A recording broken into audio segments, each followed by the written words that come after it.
Peppe, soprattutto a te, 1, l'Inter chi prende come allenatore, 2, il mondiale per club, secondo voi chi lo vince? Mo, così, po. Guarda che diplomazia a cambiare argomento.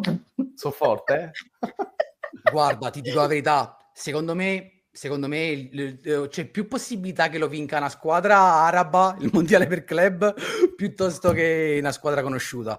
Secondo me per come arrivano, ma io ho visto l'atteggiamento del Real, come cioè dall'atmosfera che tirava, sembrava quasi che il Real volesse andare a provare un po' i giocatori che c'ha nella primavera, nella seconda squadra, perché secondo me alcune squadre lo prenderanno un po' così, cioè le squadre che hanno già i soldi, tipo il Real e Barça. Perché vi riassumo il fatto che è una competizione non ci sta.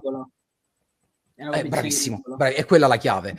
In realtà ti dico, le italiane dovrebbero provare a vincerlo per i soldi, perché non ce li hanno. Per esempio una cosa che ho letto in questi giorni è che le 4 vincitrici dei campionati più importanti in Europa non saranno presenti al mondiale per club. Questo secondo me è anche una cosa da aggiustare.